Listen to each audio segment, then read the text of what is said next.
capable of its own independent expressions, and was currently expressing its disdain for my complaints. "Aye, at least remember what we owe Miss Potter."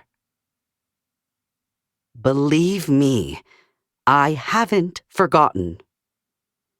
Miss Potter, that redoubtable British mycologist, had more or less saved the world from the monstrosity lurking in the Usher's lake.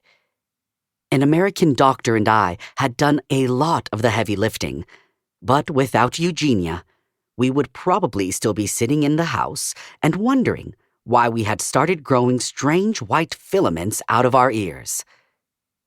It had been long enough now that I could joke about it, but only just.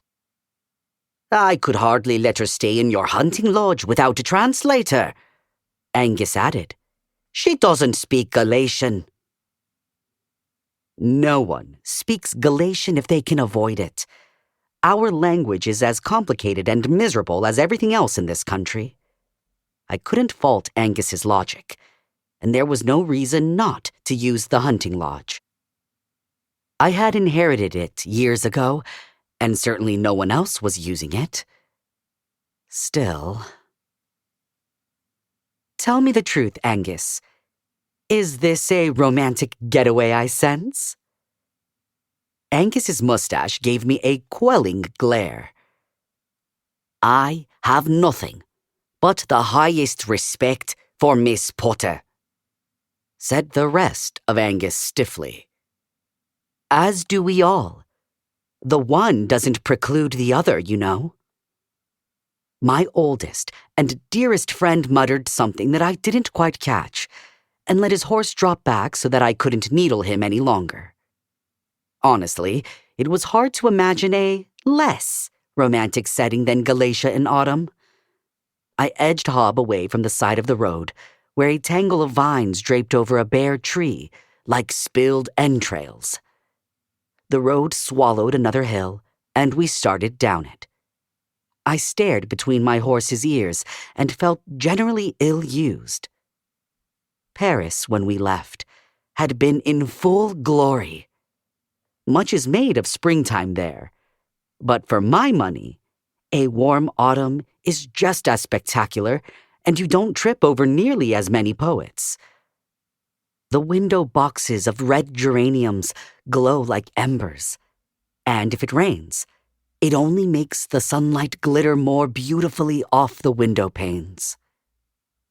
Not a week earlier, I had been leaning on the windowsill, the smell of fresh bread wafting up from the bakery below my apartment, listening to the sound of two coachmen fighting over a fare. They had called each other the most extraordinary names, but because they were screaming in French, it sounded like a declaration of love delivered in the heat of a grand passion. Truly, Paris was the city of my heart.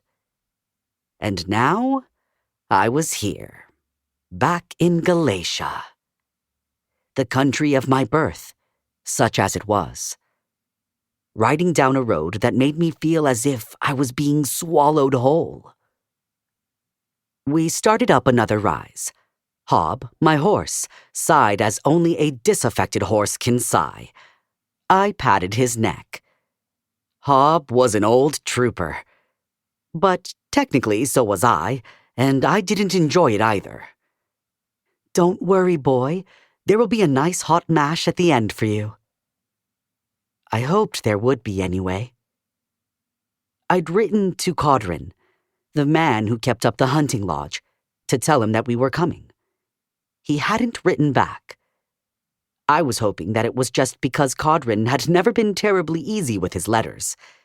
But between the grim gray road, and the grim gray trees, and the grim gray sky, not to mention the profound lack of Paris, I was starting to feel distinctly worried.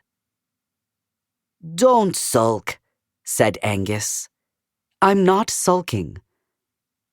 I didn't want to admit to baseless anxiety, so I added, "It's my tinnitus."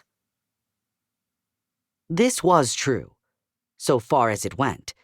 Changes in altitude always set it off, and the train from Paris...